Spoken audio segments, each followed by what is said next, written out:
Nomination के एक दिन पहले जब जाना था तो रात को मैंने बहुत रोया था। अभी भी मैं देख रहा हूँ आपकी आंखों में आंसू हैं। तो जब वो दिन याद आते हैं तो आज मेरी माँ मेरे बीच में नहीं है और माँ की बात को मैं मान करके संघर्ष करता रहा करते करते।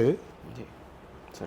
और जब कभी अकेले होता हूँ तो उस बात को जब सोचता हूँ तो मुझे लगता है कि मरता क्या नहीं करता।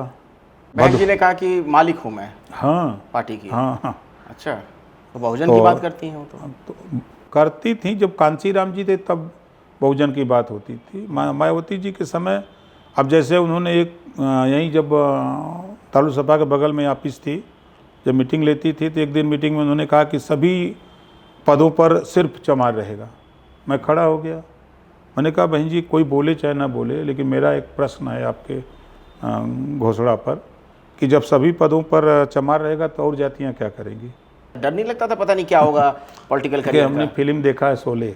अच्छा। गब्बर सिंह ने कहा कि जो डर गया वो मर गया।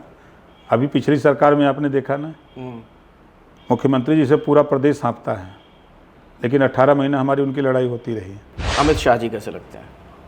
अच्छे नेता हैं, चाणक्य हैं। आप कोई सलाह उनको देना चाहें कभी कुछ? अरे वो सबको सलाह देते हैं, हम क्या सलाह देंगे। योगी जी के मठ पे चलिए मेरे साथ। उनके मंदिर पर जितनी दुकानें हैं 70% मुसलमानों की हैं। गोरक्षनाथ की बात कर रहे हैं आप? अच्छा। और योगी जी के भोजन बनाने वाला मुसलमान है। तेजस्वी यादव ताल ठोक रहे हैं। वो उनकी एक तस्वीर अगर आपने देखी हो, दरभंगा में थे शायद या कहीं, सुबह गए हिंदुओं से मिलने के लिए, बाकायदा टीका वीका लगाकर थोड़ी देर के बाद पहुंच गए एक मुसलमानों की सभा में, टीका हटा के टोपी लगा ली थी उन्होंने। हर किसी के साथ कंफर्टेबल वो तो ऐसा देखिए, ऐसा इसको बहुरूपिया हम वही बताना, 2 मुहैया सांप। इधर जाना है तो टीका और उधर जाना है तो टोपी। अवसरवादी हैं आप? देखिए अवसरवादी की बात अगर लोग करते हैं तो 8 बार समाजवादी, अखिलेश जी के साथ भी तो रहे ना। 8 बार तो अखिलेश जी ने दल बदला, वो तो अवसरवादी नहीं कहे जाएंगे। कांग्रेस ने 7 बार मेरी जानकारी में है, बसपा ने 6 बार हमारी जानकारी में है। ये लोग अवसरवादी नहीं हैं, ये तो बहुत हरिश्चंद्र की औलाद हैं। हम 2 बार में अवसरवादी दिखते हैं। मौसम वैज्ञानिक? अरे नहीं, हमारा मकसद देखिए ताकत, दुनिया ताकत को सलाम करती है। अच्छा, हम आपको बता रहे हैं। मतलब सत्ता में रहना पसंद करेंगे अब आप? नहीं, हमारे गुरु ने कहा है कि सत्ता के साथ रहोगे तो गरीबों की मदद करोगे। वो करें तो रास लीला, हम करें तो करेक्टर। सपा के गवर्नमेंट में तमाम जातियों की उपेक्षा हुई। हम गिना दें, किस नाई को मिनिस्टर बनाया था कैबिनेट, किस लोहार को, पाल को, प्रजापति को, खनहार को, आरक को और बंसी को, बंजारा को, जुल्हा को, धुनिया को, अंसारी को, साईं को, दर्जी को, फकीर को किसको बनाया था? अखिलेश जी ने क्या किया? 86 SDM में 56 अकेले यादव बना दिया। क्या ये शोषण नहीं था? किसी में कोई मुसलमान नहीं दिखाई दिया, कोई राजभर चौहान बिंद केवट मल्ला नहीं दिखाई दिया, कोई पाल प्रजापति गोंड खरवा नहीं दिखाई दिया, आरा करके बंसी बंजारा बहलिया खंगा नहीं दिखाई दिया। ये नहीं हक लूटे? ये दूसरे के ऊपर क्या बोल रहे हैं? ये बोलने से पहले अपने गिरबान में झांक के देखें। पुलिस की भर्ती खुला आरोप है उनके ऊपर, हम ही नहीं कह रहे हैं, पूरा समाज कहता है कि उन्होंने 27% आरक्षण का लाभ अति पिछड़ों के हिस्से को लूट करके अपनी कम्युनिटी को दिया। अखिलेश यादव सिर्फ यादवों के लिए सोचते हैं। अब आजम खान तो जेल में तो नहीं मिलने गए, लेकिन रमाकांत यादव से आजमगढ़ मिलने जेल चले गए। आपने अभी एक बयान दे दिया था कि वो दरअसल साइकिल के करियर पर पीछे मुसलमानों को ऐसे यही तो बात मैं कह रहा हूँ। अगर वो मुसलमानों के रहनुमा हैं तो वो साइकिल दे दें, वो ये पीछे बैठ जाएं। अखिलेश जी दे दें कि मुसलमान साइकिल चलावे, अगर रहनुमा है तो। डिप्टी सीएम तो बना ही नहीं पा रहे हैं और सीएम का बनाएंगे? ये तो नफरत की राजनीति सिखा करके सपा बसपा कांग्रेस मुसलमानों का 20% वोट अकेले ले रहे हैं ये लोग। और जिस दिन इनको पता लग जाएगा, इन लोगों को दौड़ा दौड़ा के मारेंगे, देखिएगा ना। लेकिन आप लोग भी तो बीजेपी के छाये में छिपे हुए हैं ना। फिर कहाँ छिपे हैं? आपको ले चलता हूँ नवासी में। बीजेपी एक ऐसी पार्टी है, समाजवादी पार्टी के पहले मुख्यमंत्री माननीय मुलायम सिंह यादव जी को समर्थन दे के माननीय मुलायम सिंह जी को मुख्यमंत्री बनाया था, तब आज सपा वाले चिल्ला रहे हैं। भूल गए क्या वो? मायावती जी को सीएम बनाने में बीजेपी का योगदान, ओम प्रकाश राजभर को मिनिस्टर बनाने में बीजेपी का योगदान, संजय निषाद जी को मिनिस्टर बनाने में, राजनीति में चर्चा में लाने में, अनुप्रिया पटेल जी को ले लीजिए, आशीष पटेल जी को ले लीजिए, वो क्या बोलेंगे? तो मिनिस्टर बना तो जहाँ स्टैंड पे जीप पर सवारी में बैठाता था, उसी स्टैंड पर पहली सभा लगवाया था। अच्छा, पहली सभा लगवाया तो वहाँ मैंने मंच से बोला था, एज ए मिनिस्टर, ये वही जगह है जहाँ हम जीप पर सवारी बैठा करके पैसेंजर से किराया वसूलते थे। आप सोचो कि मैं जीप चलाते चलाते आज सरकार चलाने के लिए टेम्पो रिक्शा जीप चलाते चलाते सरकार। और मजे की बात, टेम्पो चलाते समय आपने जिक्र किया, अंदरा पुल चौराहे पर इधर से मैं ओवरलोड लेके जा रहा था, क्योंकि भाई बेसी सवारी बैठा लिया था लालच में कि पैसा ज़्यादा हो जाएगा। टीआई ने हाथ दिया, नहीं रोका, और टीआई अपना आगे बढ़ गया। हम टेम्पो लेके निकले तो अपना बुलेट से ले जाके आगे घेर लिया, घेर के पकड़ के 2-3 झापड़ लगा दिया। नमस्कार, मैं अखिलेश आनंद हूं। 1 on 1 पॉडकास्ट में हमारे तमाम दर्शकों का बहुत बहुत स्वागत है। 2 दशक से ज़्यादा वक्त गुजर गया, अलग अलग राष्ट्रीय चैनलों के माध्यम से आपसे मेरी मुलाकात होती रही। अब एक मध्यांतर है, इंटरवल है, छोटा ब्रेक का वक्त हो चला है, और ऐसे में मैं पॉडकास्ट के माध्यम से अलग अलग राजनेताओं से मिल रहा हूं, उनसे बातचीत कर रहा हूं, वो राजनेता जो अपने देश की राजनीति को प्रभावित करते हैं। आपको पता है कि राजनेताओं के साक्षात्कार लंबे वक्त से मैं कर रहा हूं। ग्राउंड जीरो से राजनीतिक खबरों की कवरेज में मेरी दिलचस्पी रही। अभी हाल में जो लोकसभा का चुनाव हुआ था, लगातार 3 महीने तक मैं देश भर में घूमता रहा। अयोध्या से लेकर कन्याकुमारी तक पहुंचा था। 30,000 किलोमीटर की दूरी सड़क मार्ग से मैंने तय की। लेकिन अब अभी वर्तमान परिदृश्य में देश की राजनीति कहाँ जाती हुई नजर आ रही है, ये समझना और जानना भी बहुत ज़रूरी हो जाता है। तो ऐसे ही राजनेताओं से मैं लगातार आपको मिलवाता हूं जो बहुत ही महत्वपूर्ण है और जिनकी नीतियों से देश न सिर्फ प्रभावित होता है बल्कि आपकी ज़िंदगी पर भी उसका असर पड़ता है। अभी मैं उत्तर प्रदेश की राजधानी लखनऊ में हूं और मेरे साथ ओम प्रकाश राजभर जी मौजूद हैं। न सिर्फ सरकार के काबीना मंत्री हैं बल्कि गरीब की, वंचित की, शोषित की मजबूत आवाज़ भी हैं। लंबे वक्त से आप इनको सुनते हैं। ओम प्रकाश जी, बहुत बहुत स्वागत है आपका। Thank you. और सबसे पहले तो यही बता दीजिए कि सरकार कैसी चल रही है? All is well. All is well, पक्का? एकदम 100%। नहीं, क्योंकि अखिलेश यादव तो अक्सर कह देते हैं कि डबल इंजन की सरकार में दोनों इंजनों में आपस में टकराहट है। देखिए, उनको भी पता होना चाहिए कि उनके भी कार्यकाल में डबल इंजन की सरकार सपा की थी। इनका अलायंस जब कांग्रेस से था तो वहाँ सरकार में रक्षा मंत्री थे और प्रदेश में सरकार थे, तो उनकी नहीं थी डबल इंजन की सरकार। वो नहीं समझ में आता है कि हमारी भी तो थी भाई, साझे में ही सही लेकिन थी। अब वो सोचते हैं कि पूर्ण बहुमत में, तो अब उस योग्य बनिए, करिए। यहाँ लोग मेहनत किए, मेहनत करके और देश और प्रदेश में सरकार डबल इंजन की बनाए हैं और काम कर रहे हैं जनता का। नहीं, मैं आऊँगा, राजनीतिक सवालों पर आगे आऊँगा, लेकिन पहले मैं थोड़ा आपके बारे में जानना चाहता हूँ। क्योंकि आप जिस पृष्ठभूमि से आते हैं, जिस तरीके का आपने बचपन देखा, गरीबी देखी, जो संघर्ष आपने देखा, वो कई लोगों के लिए प्रेरणा का काम भी कर सकता है। तो संक्षिप्त में अगर मैं आपसे जानना चाहूँ, बचपन कैसा गुजरा? गरीबी से। गरीबी वो आलम था कि पहनने के लिए कपड़ा नहीं, खाने के लिए भोजन नहीं, रहने के लिए मकान नहीं। ये था बचपन का जीवन।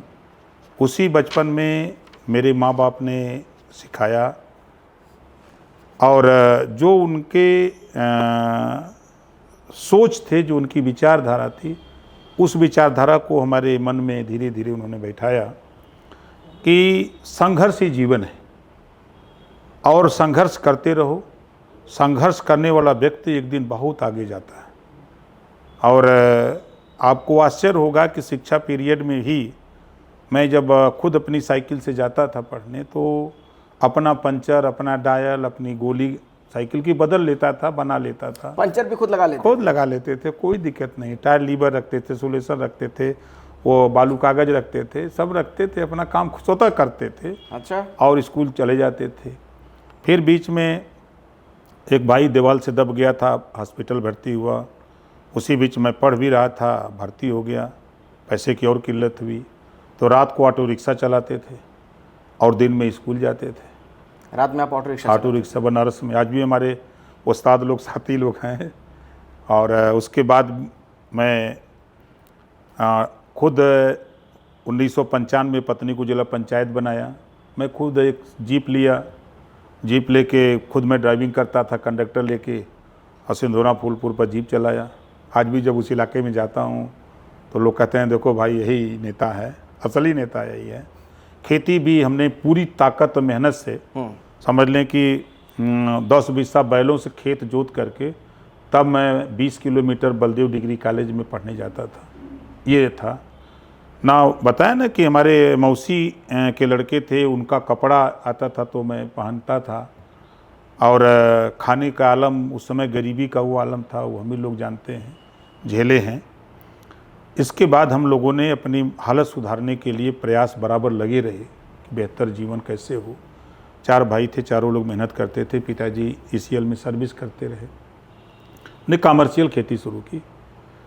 अब मज़ेदार बात, तब चूँकि ग्रेजुएट, अब सब्जी पैदा किए तो मंडी ले कौन जाए। पहले दिन तो बहुत लाज लगा। रात को ही मैं पहले एक दिन बिना सब्जी लिए मंडी जा कर के वहाँ जो अड़तिया थे उनसे बातचीत करके मैं चला आया और कहा कि भाई हम सुबह एकदम आपके यहाँ 5 बजे सब्जी पहुँचा देंगे। खैर सुबह अपना सब्जी हम लोग तोड़े और तोड़ के लेके हम अकेले चले गए और दे के, तब तक मंडी में कोई था नहीं, दे के चले आए। उस दिन तो मुझे लाज लग रही थी। अच्छा, तब तक आप ग्रेजुएट हो चुके? हाँ, ग्रेजुएट हो चुके थे। फिर उसके बाद जब मैं घर आया, फिर दूसरे दिन सब्जी लेके जाने को हुआ तो फिर मैं गया, तो वहाँ गया तो दे के फिर मैं दुकान पे बैठा। तो कुछ टाइम हुआ तो व्यापारी लोग आने लगे। तो उसके बाद तो वहाँ से निकला तो वो अड़तिया कहा कि नेताजी थोड़ा नाश्ता कर लीजिए। तो उस समय वो कचौड़ी और जलेबी घुघरी खिलाया, चाय पिलाया। और तब हमको लगा कि नाश्ता जब मिला, अब गरीबी के आलम में वो चीज़ बहुत बड़ी चीज़ थी हमारे लिए। फिर उसके बाद हम लोग वहाँ से निकले आए घर। फिर उसके बाद तो फिर 7 बजे हम टाइम से फिर सब्जी लेके जाने लगे। जाते जाते करीब 2 महीने के बाद तो हमने देखा कि हम लोग सब्जी ले जा रहे हैं अड़तिया के यहाँ, तो क्यों ना हम अड़तिया बन जाएं। तो हम लोगों ने किसानों से दोस्ती बढ़ाना शुरू किया। तो हम लोग अपनी सब्जी लेके पहुँचते थे। गुमती की दुकान थी, चाय और जलेबी और घुघरी बनाता था, तो उसी के यहाँ खड़ा होते थे। तो किसान आता था तो सलाम भैया, नमस्कार किसान जी, क्या हाल है, कहा आपके पास क्या है, तो ये चीज़ है। दोस्ती बढ़ाते बढ़ाते करीब तीसरे महीने हमने खुद बोरा और तराजू रख के और बैठ गए। आप खुद भी बैठते थे? हाँ, खुद बैठ गए और किसान से कहते थे कि सब्जी की दुकान पे? हाँ, हम नहीं तौलेंगे, आप तौलो।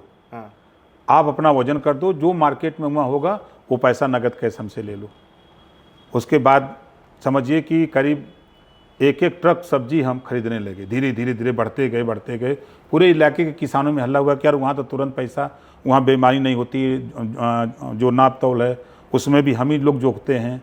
तो उसमें फ़ायदा हमारा क्या था कि जब किसान तौलता है तो हर 5 किलो में वो 200-300 ग्राम बेसी देता है, और हम लोग तौलते हैं तो किसान उतना बेसी लेने नहीं देता है। तो ये हमारे लिए मार्जिन थी। ये दिमाग वहाँ आपने लगाया। हाँ, तो किसान जो है उसको भी अच्छा था। हर किसान को, सबको परमानेंट चाय, सबको घुघरी जलेबी और कचौड़ी सबको खिलाने लगे। और अब उन्हीं का कमा रहे हैं तो उन्हीं को खिला रहे हैं। तो अब धीरे धीरे बढ़ते पहले दिन हमारे यहाँ 5 कुंटल हुआ, फिर दूसरे दिन 7 हुआ। उसके बाद 1 हफ्ते के बाद ये बढ़ते समझिए कि हमारे यहाँ करीब 15-16 कुंटल सब्जी हो गई। उसके बाद तो और जब फैलने लगी बात तो अड़तिया लोग आपत्ति की, पुलिस आ गई कि आप यहाँ कैसे लगा लिए। हम कि भाई कोई चोरी नहीं कर रहा हूँ, हम अपना एक यहाँ कहें भाई वहाँ मंडी है, यहाँ आप मंडी नहीं खोल सकते। हम कहे ये कमरा मैंने किराए पे लिया है और यहाँ हम अपनी सब्जी किसान स्वेच्छा से दे रहे हैं, जबरी हम नहीं ले रहे हैं। अब किसान भिड़ गए पुलिस से, कहें खबरदार। और हम लोगों को ईमानदारी से यहाँ हम लोग जो के तोल करके नाप करके हम लोग देते हैं और ये अच्छे व्यक्ति हैं। तो खैर पुलिस ने भी स्वीकार किया कि नहीं भाई ठीक है। फिर अड़तिया लोग आए कि वहीं एक हम दे देते हैं। हमको भाई ठीक है, वहाँ मत दीजिए, हमको यहीं रहने दीजिए। तो सब्जी का भी कारोबार किया। फिर उसी बीच हमने जब धीरे धीरे उसको और आगे बढ़ाया, 7 महीना हुआ, तो हम किसानों से आलू, गेहूँ, चना, मटर, चावल, सब जो भी भाई कितना गेहूँ बिक रहा है, कहें भैया 10 कुंटल, ये हमारा 1000 रुपया बयाना दे देना उनको, हमारा आदमी जाएगा तो तौला लेगा। तो हम आदमी बढ़ाए, आदमी चला गया अपना वहाँ तौल करके बोरा भर के चला आता था। फिर सगड़ी से या ऊँट से, पहले ऊँट का भी वाहन होता था ढुलाई, या ट्रैक्टर से, तो वो सामान जहाँ प्याज की ज़रूरत अगर है कहीं ढाबे पर, तो ढाबे वाले से बतियाए रहते थे या हड़तिया से बतियाए रहते थे, तो वहाँ सामान धीरे धीरे हम लक्ष्य बनाए कि हम 4 भाई हैं, तो एक दिन में हम लोगों को 500 रुपया कमाना है, 2000 रुपया हमको कमाना है। तो हम लोग 4000, 3000, 2500, 5000 डेली आमदनी हम लोगों की इस धंधे से होने लगी। सब्जी पर तो चल ही रहा है, वहाँ भी हम करीब 4000, 5000, 7000 बचा लेते थे। तब धीरे धीरे हम लोगों ने एक कोठरी बनाई, घर पहले मड़ई में थे, कच्ची दीवार थी। फिर उसके बाद अब वो आलम गरीबी का कि जब बरसात होती थी तो कथरी हम लोग उड़ते थे, उस समय यही दरी था और दरी ही ओढ़ लेते थे। क्या करेंगे, गरीबी था, कुछ था भी नहीं। हाँ। एक के कमरे में 6 लोग 7 लोग सोते थे, माँ भाई बहन सब लोग एक ही कमरे में थे, पढ़ते थे सब लोग उसी में, डेबरी बड़ा जला करके पढ़ते थे। उसके बाद लालटेन आई, तो फिर उसके बाद फिर हम लोग उसी बीच जब एक दिन शिक्षा पीरियड में ही घटना घटी, ट्रेन छूट गई हम लोगों की। तो एक इंस्पेक्टर थे रेलवे के, तो उनका लड़का हमारे साथ पढ़ता था, तो उन्हीं की गाड़ी थी, तो उन्हीं से हम लोग आते थे। तो एक दिन ट्रेन छूट गई तो उन्हीं की गाड़ी पर गए, तो कहें कि हम लोग 1 घंटे बाद चलेंगे। तो युवा कि ठीक है। तो कहा कि क्या हुआ, तो कहें कांसीराम जी आए हैं, एक सेमिनार है उसमें हम जा रहे हैं। तो हम लोगों को भी लेते चलिए, तो हम लोग भी चले गए, तो पीछे हम लोग भी बैठे दोनों लोग। तो वहाँ 24 आदमी गिनती से थे कांसीराम जी की मीटिंग में, गिनती से। फिर उनके विचार बहुत अच्छे लगे। फिर कब की बात, किस साल की बता रहे हैं? ये समझिए कि 81 की बात है। 1981। पार्टी तो बनी 84 में, 81 की बात है ये। अच्छा, कांशीराम जी की सभा हो रही थी, 24-25 लोग थे। सभा नहीं थी, वो रेलवे प्रेक्षागृह था। अच्छा। अंदर वो बाम सेब के लोगों की मीटिंग हो चल रही। अच्छा, बाम सेब, उसमें बसपा नहीं बनी थी। हाँ, हाँ। तो सुने, फिर उसके बाद हम निकले वहाँ से, फिर हम लोग चले आए। फिर 2 महीने 3 महीने के बाद फिर वही घटना घटी, फिर हम लोग गए। तो उस दिन जिज्ञासा जगी कि हम लोग कांसीराम जी से मिलें। तो इंस्पेक्टर साहब से कहे कि मिलवा दें। तो कहें अच्छा आइए देखते हैं। तो उन्होंने प्रयास किया, तो ले गए। तो कहें कि बताओ कहाँ से, कैसे यहाँ तुम लोग आ गए, क्या करते हो, क्या नाम है? तो बताए पढ़ते हैं। क्या नाम बताए? तो कहें कि अभी आप लोग पढ़ो, इधर के चक्कर में न रहो, मेहनत से पढ़ो। लेकिन अब दूसरी बार की सभा से हम लोगों को जैसे साइलेंसर का धुआं जिसको लग जाए ना वो बुलाता नहीं। फिर उसके बाद तीसरी मीटिंग, फिर चोरी चोरी हम लोग घर के चोरी, स्कूल में जैसे मीटिंग लग गई कहीं, तो फिर हम लोग चोरी से, घर के चोरी से चले जाते थे। राजनीति का भी चस्का लगने लगा।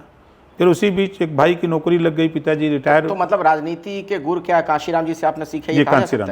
अच्छा, राजनीति के प्रति हमारे, हाँ वही, जो जगी। हाँ। अच्छा, कांसीराम जी के साथ 14 साल रहे। हाँ। लगातार सरकार बनी, उसके बाद भी तक रहे, और लंबा संघर्ष जीवन का गरीबी में। मुझे कोई ये भी बता रहा था कि आपकी श्रीमती जी तारामणि राजभर जी जब जिला पंचायत का चुनाव लड़ रही थी, 1995, हाँ, तो नॉमिनेशन के लिए जब वो गई तो साड़ी किसी और से मांग कर लेकर गई थी। साड़ी नहीं थी उनके पास उस वक्त पहनने के लिए ढंग की। देखिए गरीबी, क्या वाकया था वो? गरीबी थी, और वो के दौर था कि आज के परिवेश में कोई नहीं झेल पाए। लेकिन मैं तो लोगों से कहता हूँ कि कभी हिम्मत मत हारो। अब आप सोचिए कि उस दौर को मैंने झेला, और आज लड़ते लड़ते मेरे माँ बाप ने कहा कि देखो, एक दिन में नहीं होगा, एक दिन जरूर होगा, ऊंचाई पे जाओगे, लेकिन जो कर रहे हो इसको भूल जाओ, वो तुम्हारी मजबूरी है, जरूरी नहीं है तुम्हारी मजबूरी है। उस दिन नॉमिनेशन के एक दिन पहले जब जाना था, तो रात को मैंने बहुत रोया था। अभी भी मैं देख रहा हूँ आपकी आंखों में आंसू हैं। तो जब वो दिन याद आते हैं, तो आज मेरी माँ मेरे बीच में नहीं है, तो माँ समझाती थी कि बेटा हिम्मत मत हारो, संघर्ष करो, और वो संघर्ष आपको कामयाबी की तरफ ले जाएगा। और माँ की बात को मैं मान करके संघर्ष करता रहा, करते करते। और जब कभी अकेले होता हूँ तो उस बात को जब सोचता हूँ, तो मुझे लगता है कि मरता क्या नहीं करता। फिर हम लोग नॉमिनेशन किए, चुनाव जीते। रिजल्ट था कि 7 उम्मीदवार थे, महिला सीट थी, 6 की जमानत जब्त हो गई। 6 लोग मिल करके लोग 1776 वोट मात्र पाए थे जिला पंचायत में। अच्छा। और एक तरफा वोट, पेटी खुलती थी तो पीठा जो मतगणना अधिकारी थे वो कहते थे कि ये कैप्चरिंग की गई है। अच्छा। हाँ, ये कहते थे। एक तरफा वोट, पेटी खुले तो किसी में 2 गो, 4 गो, 6 गो, 10 गो, 8 गो किसी दूसरे का वोट मिलता था। मतलब जाति धर्म से ऊपर उठ करके हम लोगों के संघर्ष, मेहनत के बल पर, और चूंकि उन्हीं के बीच में रहते थे, वही इलाका घूमते टहलते थे, तो स्थिति वो पैदा हो गई कि एक तरफा लोगों ने वोट दिया। और उनके वोट की कीमत समझिए कि दुनिया बिक गई वहाँ, लेकिन हम लोग चुनाव में बिके नहीं। आप चंदा मांगने जाते थे तो कोई मुझे बता रहा था अभी से जुड़े लोग कि लोग भगा देते थे आपको? भगा देते थे, भगा ही नहीं देते थे। रात को चारपाई से, अब जाड़े के दिन में अगर किसी को 7 बजे कोई अपने गांव से भगा दे और वो दूसरे ज़िले में हो तो का झेलेगा वो दौर झेला हूँ पार्टी को लेकर के, कि जब गांव में जाते थे, बात करते थे, लोग चारपाई पर नहीं बैठने देते थे। फिर हम अपनी माँ की बात को याद करते थे कि हिम्मत मत हारना बाबू, संघर्ष है, संघर्ष में बड़ी मुसीबतें आती हैं, लेकिन उसको झेलना सबसे बड़ी जिम्मेदारी है। आपकी माताजी के देहावसान को साल भर होने को जी। तो माँ के बदौलत, माता पिताजी ने हमको जो सिखाया, जो पढ़ाया। पिताजी कोयला खदान में काम करते थे? कोयले में थे। हाँ। मैंने वो पहले पोखरिया खाद चलती थी, उसमें ठेकेदार थे रानीगंज में। फिर उसके बाद वो चला, अचानक चला, तो उसमें काम किए। फिर गोल्डन आया तो पिताजी ने भाई को हमसे कहा कि आप नौकरी कर लो। क्योंकि नहीं, भाई छोटा है, उसको नौकरी दे दीजिए, हम अभी नहीं, अभी हमको पढ़ने दीजिए। तो उनकी भी मंशा थी कि पढ़े। तो हम अपना भाई जब नौकरी पा गया तो हम लोग इधर सब काम बंद कर दिए, खेती का काम बंद कर दिए। हमने कहा कि अब नहीं। फिर उसके बाद पत्नी जब जिला पंचायत हो गई तो हम लोग ये हुआ कि आर्थिक स्थिति अब क्या हो, कैसे सुधरे। तो फिर वही जीप चला रहे थे। तो जीप का हालत ये हो गया कि वही वोटर सवारी बैठता था। जो उतरते थे तो वो कंडक्टर से कहता था कि अरे नेता को वोट दिए तो सब पैसा वो देवे क्या। घर से डीजल भरवाना पड़ता था। तो हमने अच्छा, मतलब जीप जो आप चलाते थे तो लोग इसलिए उसमें फ्री में बैठना चाहते थे, भैया ने हमने वोट दिया है, नेता है तो वोट पैसा कहाँ के देंगे। ओ। तो फिर मजबूरी में मैंने जीप को बेच दिया कि यहाँ हम नहीं चला पाएंगे, छोड़ दिया उसको। फिर उसके बाद तो फिर हम लोग धीरे धीरे राजनीति की तरफ बढ़ने लगे। बढ़ते बढ़ते तो 96 में, 95 में पत्नी चुनाव लड़ी, जिला पंचायत जीती। 96 में हम चुनाव लड़े। उस समय कोलसला था जो आज पिंडरा हुआ है। अच्छा। उस समय हम 1676 वोट से मात्र हार गए। 1676 वोट से? अच्छा। कांग्रेस और बसपा का अलायंस हुआ था, कांग्रेस का प्रत्याशी लड़ गया। तो अब कांग्रेस का वोट हमको नहीं मिला, हमको अपना वोट जो मिला। तो खैर उस हार से हमको कोई दिक्कत नहीं थी, सीख मिलती गई।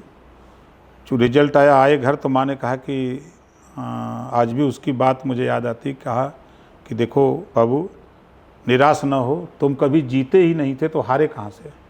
ये तो पहली पायदान पे तूने कदम रखा है राजनीति में। जो हमारी मंशा थी, जो मेरी सोच थी कि बहू को तूने जिला पंचायत बनाया और तुम उस ऊंचाई पर पहुँचे हो, सीढ़ी पर कदम रखे हो, तो निश्चित है आप हिम्मत मत हारो, कल से काम पे लगो। और फिर सुबह हम लोग काम पे निकल पड़े। लड़ते लड़ते लड़ते फिर बीच में मायावती जी से कई मुद्दों पर झगड़ा हुआ। अच्छा। जैसे ये किस साल की बात आप बता रहे हैं? झगड़े वाली? हाँ।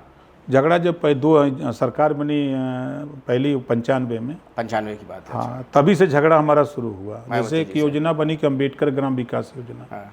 उस बात को लेके हमने कहा कि बहन जी, अम्बेडकर ग्राम विकास योजना के नाम पर सिर्फ दलित बस्ती में ही काम हो रहा है, वहाँ ब्राह्मण है, यादव है, राजपूत है, राजभर है, चौहान है, सभी जाति के लोग हैं। पूरे गांव को उसको अम्बेडकर गांव घोषित करिए। तो उन्होंने डांट दिया, कहा कि तुम मालिक हो कि हम मालिक हैं। हम क्या हमारा मालिक शब्द इस्तेमाल किया उन्होंने। हाँ, तो हमने कहा कि अब हम आपके साथ हैं, तो हम सब लोग पार्टी है तो एक हैं। तो कहा नहीं, जो हो रहा है होने दो, तुम अभी ज़्यादा मत बोलो। फिर बहन जी ने कहा कि मालिक हूँ मैं हाँ पार्टी की। हाँ हाँ, अच्छा, फिर उसके बाद भदोही का नाम बदला। तो बहुजन की बात करती हैं वो तो। करती थी, जब कांची राम जी थे तब बहुजन की बात होती थी। मायावती जी के समय, अब जैसे उन्होंने एक यहीं जब तालु सपा के बगल में ऑफिस थी, जब मीटिंग लेती थी तो एक दिन मीटिंग में उन्होंने कहा कि सभी पदों पर सिर्फ चमार रहेगा। मैं खड़ा हो गया, मैंने कहा बहन जी कोई बोले चाहे ना बोले, लेकिन मेरा एक प्रश्न है आपके घोषणा पर कि जब सभी पदों पर चमार रहेगा तो और जातियाँ क्या करेंगी? तो कहा तुम बहुत बोलते हो, और कोई तो नहीं बोल रहा है। हमके बहन जी नहीं, अब लोग डरते होंगे कि टिकट नहीं देंगी आप या निकाल देंगी, तो हमको टिकट और डरने की बात नहीं है, सही मैं बोल रहा हूँ। तो खैर उन्होंने डांट के बैठा दिया। बैठाने के बाद जब वो चली गई तो सब लोगों ने कहा, सब लोग बधाई हमको थे कि भाई बहुत सही कहा आपने। हम कहे तो वो उस समय क्यों नहीं बोला यार आप लोग, तो लोग आड़ में बोलने वाले नेता हो। तो फिर उसके बाद मायावती झगड़ा होते रहा, कई दौर की झगड़ा हुआ। फिर उसके बाद डीएम से कई नोकझोंक हो गई। पट्टे जब जमीन के होने लगे तो हमने कहा पट्टे जिनके भूमिहीन है सबको पट्टे हो, खाली दलित को पट्टे क्यों हो रहे हैं? तो उस पर भी नोकझोंक हो गई। कई इशू पर नोकझोंक होते होते 2002 में हमने पार्टी छोड़ दी। अच्छा, हमने कहा कि नहीं अब नहीं रहेंगे, खेती करेंगे चल के। घर गए, राजनीति से मन खिन्न हो हाँ गया। मन एकदम उब गया कि ये ठीक नहीं है और यहाँ अब किस पे विश्वास भरोसा करें। तो फिर हम लोग घर बैठे थे तो डॉक्टर सोनील पटेल जी आए, वो समझाए। तो हमने कहा कि नहीं भैया हम लोग खेती करेंगे, हम लोग ये सब काम नहीं। तो बड़ा समझाए कहें चुनाव लड़ लो, एमएलए बन जाओगे और उसके बाद राजनीतिक पार्टी बनाना। तो हम भी सोचे कि भाई पार्टी एमएलए हो जाएंगे तो कुछ आमदनी हो जाएगी तो लोग जानेंगे भी। तो मैं उनके साथ चला गया। तो कहा कि कुलसला से चुनाव लड़ जाना। तो हमने कहा ठीक है। और लोगों को कहा कि जहाँ जहाँ बताओगे वहाँ लड़ा देंगे। तो हमने उनके साथ करीब 7 महीना खूब मेहनत की। लेकिन जब चुनाव आया तो खुद वो कुलसला लड़ गए। अच्छा, खुद लड़ गए तो बहुत मन खिन्न हुआ। फिर उस समय अतीक अहमद जी उनके प्रदेश अध्यक्ष थे अच्छा, अपना दल के। तो यहीं लखनऊ में लालबाग ऑफिस थी, तो वहाँ काफ़ी नोकझोंक हुई। हमने डॉक्टर साहब से कहा मत लड़िए, हार जाएंगे। और बहुत लोग मनाए हमको, हम कहा नहीं आप मत लड़ो डॉक्टर साहब, हम नहीं लड़े, किसी दूसरे को लड़ा दो। लेकिन नहीं माने, कहें कि आप बहुत जिद्दी हो। हम जिद नहीं कर रहे हैं, आपके हित की आप राष्ट्रीय अध्यक्ष हैं, चुनाव ऐसे जगह लड़िए जहाँ जीत जाए। नहीं माने तो हमने कहा कि देखिए 44,000 वोट पाएंगे, हार जाएंगे और हम आपके साथ रहेंगे, लेकिन चुनाव के बाद पार्टी से निकाल देंगे आप। तो अभी हम इस्तीफा दे देते हैं, अभी ले लीजिए इस्तीफा, स्वीकार कर लीजिए, हम आपके साथ रहेंगे। कहीं स्वीकार कर लेंगे तो आप चले जाएंगे? हम कहे नहीं, इसको रख लीजिए, चुनाव के बाद अपना इसको स्वीकार कर लीजिएगा। खैर चुनाव हुआ, चुनाव में ठीक 44,014 वोट पाए। तो मैंने फ़ोन किया डॉक्टर साहब 14 वोट कैसे ज़्यादा मिल गया, हम तो यही नहीं समझ पा रहे हैं, हम इसकी समीक्षा करेंगे। कहा नहीं तुम विरोध किए हो, पार्टी से तुमको निकाल दूंगा। हम कहे निकालिए, काम तो खुद इस्तीफा दे दिए हैं, मत निकालिए। फिर उसके बाद छोड़ दिए। फिर हमने कहा कि अब नहीं। मतलब दबंग किस्म के शुरू से रहे हैं क्या आप? नहीं हम दबंग नहीं है। देखिए हम सच के लिए लड़ते हैं, संघर्ष हमारा हमेशा सच के लिए होता है, हम गलत बर्दाश्त नहीं करते। आपने 2 कहानियां बताई, इसके पहले मायावती जी के बारे में बता रहे थे, जो आपने साहस जुटाया वाकई में। पार्टी की जो सबसे बड़ी सुप्रीमो जिन्हें कहा जाता है, बीएसपी सुप्रीमो, उनके सामने खड़े होकर आपने जो बात कह दी थी, तो ये चीज़ कहाँ से आती थी? अंदर डर नहीं लगता था पता नहीं क्या होगा पॉलिटिकल करियर? हमने फिल्म देखा है शोले। अच्छा, गब्बर सिंह ने कहा कि जो डर गया वो मर गया। अभी पिछली सरकार में आपने देखा ना, मुख्यमंत्री जी से पूरा प्रदेश हाँफता है, लेकिन 18 महीना हमारी उनकी लड़ाई होती रही। हाँ, मुद्दों को लेकर के कोई हमारा व्यक्तिगत लड़ाई नहीं थी कि हम ठेका पट्टा के लिए, मकान के लिए, ऐसा कोई नहीं। हम मुद्दों की लड़ाई लड़ते रहे। योगी जी के लिए गब्बर सिंह बन गए थे आप। हम सामाजिक न्याय समिति 27% आरक्षण बंटवारे को लेकर के सदन से लेकर सड़क तक लड़ते रहे, आज भी लड़ते रहते हैं। ऐसा नहीं है कि हम वो हैं। दिल्ली चूँकि रोहिणी आयोग का गठन हो गया है तो उस आधार पे उन्होंने कहा कि पीएम साहब और एचएम साहब ने कहा कि उसको लागू कर दिया जाएगा, देश स्तर पर हो जाएगा। आप प्रदेश की बात करते हो, तो हमने भी कहा कि सही कह रहे हैं। तो उस आधार पे फिर तो हमको डर किस बात का, हम वही सीखते हैं। जब गब्बर सिंह ने कहा कि जो डर गया वो मर गया, हमने कहा जब जिंदा आदमी है तो अपनी बात कहने का उसको अधिकार है। तो हम किसी से भी कहीं भी भिड़ जाते हैं। अच्छा, हाँ, कोई प्रेरणा फिल्मों से लेते हैं? हाँ, हर जगह से फिल्म देखते हैं आपसे भी प्रेरणा लेते हैं। फिल्म देखते हैं आप? बिल्कुल देखते हैं। किस तरह की फिल्म है? ज़्यादा फिल्में हम सामाजिक फिल्में ज़्यादा देखते हैं, जैसे शिक्षा के प्रति हो कि उससे सीख मिले, क्या हम सीख सकते हैं। और हाल फिलहाल में कोई फिल्म देख पाए आप? देखते रहते हैं, कुछ ना कुछ थोड़ा बहुत देखते रहते हैं। थोड़ा जब भी समय मिलता है तो कुछ देखते हैं। उससे जब ध्यान में आता है तो जैसे महात्मा ज्योतिबा फुले की बनी हुई फिल्म है, सावित्रीबाई फुले की फिल्म है, बाबा साहब डॉक्टर अम्बेडकर की है। अच्छा, जो बड़ी शख्सियत है हाँ, उनकी जीवनी पर आधारित फिल्म है। गौतम बुद्ध जी के। अच्छा। जब नहीं कुछ है तो गूगल बाबा से मांग करके किसी महापुरुष की जीवनी पढ़ते हैं। अच्छा, कि उनके संघर्ष क्या क्या रहे हैं, तो उससे सीखने को मिलता है कि ये चीज़ें सीखते हैं। और सीख कर कभी खाली समय मिलता है? आप क्या करते हैं खाली समय में? ये शौक क्या है आपके? क्या पसंद हमारा करते हैं? कोई शौक नहीं है। हमारा शौक है कि ज़्यादा से ज़्यादा गुलामों को गुलामी का एहसास करा दें। गुलाम अपनी बेड़ी की जंजीर तोड़ने के लिए छटपटा उठे। गुलामों को गुलामी का एहसास करवा दें। अच्छा, ताकि वो अपनी गुलामी की जंजीर को तोड़ने के लिए छटपटा उठे। जैसे आज भी आपको 45% लोग अशिक्षित हैं, उनको शिक्षा के प्रति हम जागरूक करते हैं। जैसे हम मंच से कहीं भी बोलते हैं तो हम ये कहते हैं कि शिक्षा शेरनी के दूध के समान होता है। जो शिक्षा रूपी दूध को पीता है वह शेर की तरह दहाड़ता है, जो नहीं पी पाता है वो जानवर की तरह दर दर ठोकर खाता है। बेटा पढ़ता है तो एक परिवार सुधरता है, बेटी पढ़ती है तो 2 परिवार सुधरता है। बेटा बेटी में भेदभाव नहीं। बेटी पढ़ करके देखो, आज देश की सर्वोच्च कुर्सी, राष्ट्रपति की कुर्सी पर, आज आपके थाने पर दरोगा, आपके ज़िले में डीएम, एसडीएम, एसपी बन सकती है, तो आपकी बेटी क्यों नहीं बन सकती?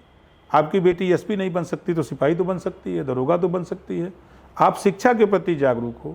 गौतम बुद्ध जी ने यही बात कही कि बुद्धम शरणम गच्छामि, बुद्धि की शरण में जाओ। और महात्मा ज्योतिबा फुले ने यही कहा कि समान शिक्षा की बात, उन्होंने कहा कि शिक्षा सर्वोपरि है, उसको अख्तियार करो। तो हम लोगों, हमारा हमेशा फोकस उनको कि तुम अशिक्षित क्यों हो, तुम शिक्षा की तरफ बढ़ो। तो हमारा प्रयास उनको सामाजिक जीवन में कैसे हम बेहतर कर सकते हैं, संघर्ष कैसे कर सकते हैं, हम उनको बताते हैं कि हमारे जीवन पे ही आप सीखो कि हम उस गरीबी से उठ करके आज हम यहाँ तक आए हैं। तो हम अपने, मैं तो आश्चर्य होगा कि मैं पिछली बार जब मिनिस्टर बना तो जहाँ स्टैंड पे जीप पर सवारी में बैठाता था, उसी स्टैंड पर पहली सभा लगवाया था। अच्छा, पहली सभा लगवाया तो वहाँ मैंने मंच से बोला था, एज ए मिनिस्टर, ये वही जगह है जहाँ हम जीप पर सवारी बैठा करके पैसेंजर से किराया वसूलते थे। आप सोचो कि मैं जीप चलाते चलाते आज सरकार चलाने के लिए तैयार, टेम्पो रिक्शा जीप चलाते चलाते सरकार। और मज़े की बात, टेम्पू चलाते समय आपने जिक्र किया, अंधरा पुल चौराहे पर इधर से मैं ओवरलोड लेके जा रहा था, क्योंकि भाई बेसी सवारी बैठा लिया था लालच में कि पैसा ज़्यादा हो जाएगा। टीआई ने हाथ दिया, नहीं रोका, और टीआई अपना आगे बढ़ गया। हम टेम्पू लेके निकले तो अपना बुलेट से ले जाके आगे घेर लिया, घेर के पकड़ के 2-3 झापड़ लगा दिया, पीट दिया आपको? हाँ, 2-3 झापड़ लगा दिया। हम गए, खबरदार मारिए मत। तो तब रुक गए वो।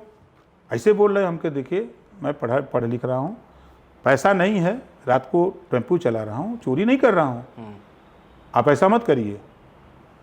तो कहा नहीं, ओवरलोड, हमके गाड़ी चालान कर दीजिए। चालान कर दिया, ले गए, खड़ा कर दिए पहाड़ीपुर पुलिस लाइन में, और उसके बाद अपना फिर चले गए। मैं जब पहली बार मिनिस्टर बना तो मैंने उसको ढूंढवाया। तब तक वो रिटायर हो गया था। तो एड्रेस पता मिला, इलाहाबाद का रहने वाला था टीआई। मैंने वहाँ एसपी और डीएम को कहा कि ये लोकेशन हमको ज़रा बताइए। उन्होंने खोजवा के भेजा। हमने यहाँ से प्रोटोकॉल भिजवाया, पहले उसी के यहाँ चलेंगे। मैं गया तो मैं भैया उस समय का और आज पहचान में अंतर गया। तो दरोगा को मैंने वहाँ सीओ को भी बताया था कि ज़रा परिचय करा दीजिएगा कि यही हैं।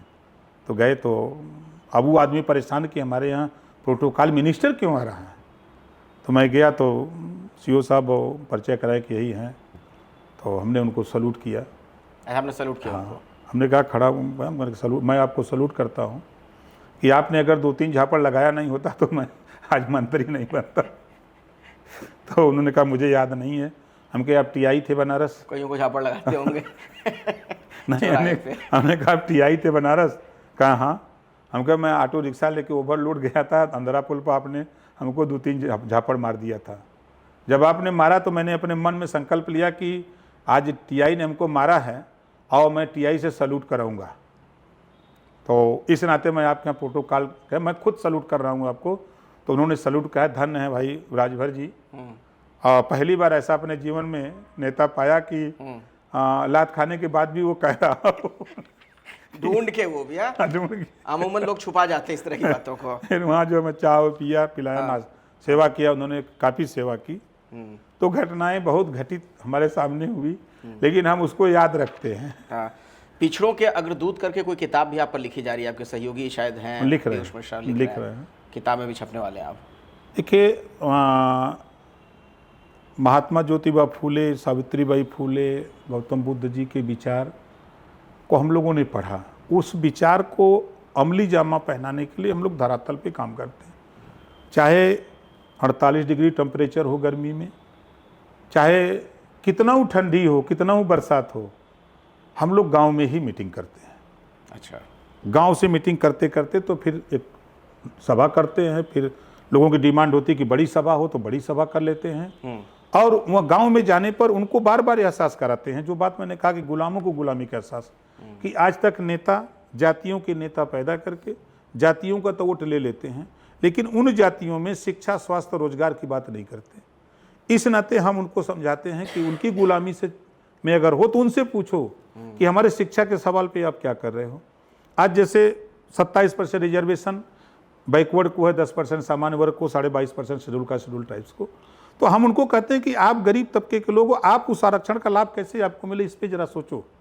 अब जैसे उसी जो बात आज मैं 22 साल से कहते आ रहा हूँ, उस बात पर सुप्रीम कोर्ट ने मुहर लगा दी ना, कोटे में कोटा देने के लिए सुप्रीम कोर्ट ने मुहर लगा दी। आज वो लोग कहते हैं कि नहीं भाई देखो ये ओम प्रकाश राजभर। मैं आऊँगा आरक्षण वाले मुद्दे पर भी, मैं आऊँगा सर, आपसे बात करूँगा।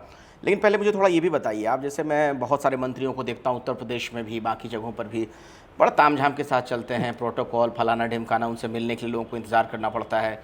आप बड़े सामान्य तौर पर यहाँ भी आपके घर पर मैं लखनऊ में देख रहा हूँ, कोई भी आ सकता है, मिलजुल सकता है आपसे। आपको कभी नहीं लगता थोड़ा मैं भी रहूँ, ठसक में रहूँ, थोड़ा मंत्री हूँ मैं? अंतर क्या होगा, गरीबी और अमीरी।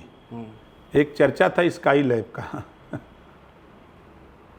बाप की विरासत पर राजनीति या किसी की मेहनत पे राजनीति। हम जमीन तैयार करके जीरो से उठ करके यहाँ आए हैं। उस गरीब के दुख को समझते हैं कि जो बेचारा बलिया से ट्रेन से बस से पैदल चल के यहाँ आएगा, अगर उससे हम प्यार से नहीं मिल सकते, एक गिलास पानी नहीं पिला सकते, एक कप चाय नहीं पिला सकते, तो हमारी राजनीति बेकार है। इस नाते हमारे यहाँ कोई भेदभाव नहीं। हम यहाँ बैठते हैं तो एज ए डॉक्टर जितने लोग आते हैं अपनी समस्या लेके, उनको एज ए पेशेंट हम समझते हैं। हम उनका न पार्टी पूछते हैं, न जाति, न धर्म पूछते हैं। कोई सिफारिश करवाने आता है, फ़ोन कर देते हैं? हमारे यहाँ अगर कोई आता है कि इनकी समस्या सुन लीजिए बात कर लीजिए, तो हमको फ़ोन बंद करो, पहले फ़ोन बंद करो। जब वो फ़ोन बंद करते हैं हमको बताओ आपकी बात अगर हम ना सुने तब तो आप फ़ोन कराओ। ये काम हमारे यहाँ नहीं चलता, हम सबकी बात सुनते हैं। कोई अगर कहे कि डीजीपी को फ़ोन कर दीजिए, तुरंत डीजीपी को फ़ोन। कोई कह दे डीएम को फ़ोन, डीएम को फ़ोन, एसपी को फ़ोन, किसी को भी किसी फ़ोन करना है हम सबको करते हैं। मिनिस्टर करना कर देते हैं, जाना है चले जाते हैं। आपको आश्चर्य, प्रोटोकॉल में रहते हुए भी मैं डीएम के यहाँ चला जाता हूँ चाय पीने। जब चाय पीने का मकसद है कि कोई गरीब का काम रहता है तो उसको जब जाते चाय पीते हैं, हम तब तक नहीं कहते कि ये काम के लिए, हम बस ऐसे वो कहते हैं प्रोटोकॉल में हम आ जाएंगे, नहीं हम क्या आपके आएंगे, चाहे एसपी के यहाँ, डीएम के यहाँ, सब जहाँ हम जाते हैं।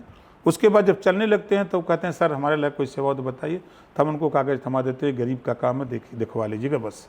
अच्छा। अब उसका हम आते हैं, सर्किट हाउस नहीं आते हैं तब तक उसकी कार्रवाई शुरू हो जाती है, उसकी मदद होने लगती है। तो हम समझ लीजिए कि मुख्यमंत्री विवेकाधीन कोष से, मुख्यमंत्री ने सदन में खुद कहा कि 403 विधायकों में अकलौता ओम प्रकाश राजभर है कि जो सबसे ज़्यादा रुपया विवेकाधीन कोष से गरीबों के इलाज के लिए दिया है। मुख्यमंत्री ने सदन में विधानसभा के अंदर बोला, हम हमारे वर्क डे में कोई दिन ऐसा नहीं है कि 4 लाख 5 लाख 7 लाख 2 लाख 2.5 लाख डेली हम रुपया विवेकाधीन कोष से गरीबों के इलाज के लिए निकलवा के देते हैं। अच्छा, हमारा काम योगी जी खूब तारीफ कर रहे हैं। हाँ, योगी जी खुद बताते हैं। अच्छा, आप बताइए, अगर हम सही नहीं होते, हमारे में दम नहीं होता, हम ताकतवर नहीं होते, तो हम विपक्ष में चुनाव लड़के आए ना, आज सरकार में हैं। लोकसभा चुनाव में महसूस हुआ कि ओम प्रकाश, तो लोग तो ये भी कह सकते हैं कि अवसरवादी हैं आप। देखिए, अवसरवादी की बात अगर लोग करते हैं, हाँ। तो 8 बार समाजवादी, अखिलेश जी के साथ भी तो रहे ना, 8 बार तो अखिलेश जी ने दल बदला, वो तो अवसरवादी नहीं कहे जाएंगे। कांग्रेस ने 7 बार मेरी जानकारी में है, बसपा ने 6 बार हमारी जानकारी में है। ये लोग अवसरवादी नहीं हैं, ये तो बहुत हरिश्चंद्र की औलाद है। हम 2 बार में अवसरवादी दिखते हैं। मौसम वैज्ञानिक। अरे नहीं, हमारा मकसद देखिए, ताकत, दुनिया ताकत को सलाम करती है। अच्छा, हम आपको बता रहे हैं, मतलब सत्ता में रहना पसंद करेंगे अब आप? नहीं, हमारे गुरु ने कहा है कि सत्ता के साथ रहोगे तो गरीबों की मदद करोगे। आज हम सत्ता में हैं, जाते हैं या फ़ोन करते हैं दरोगा को भी।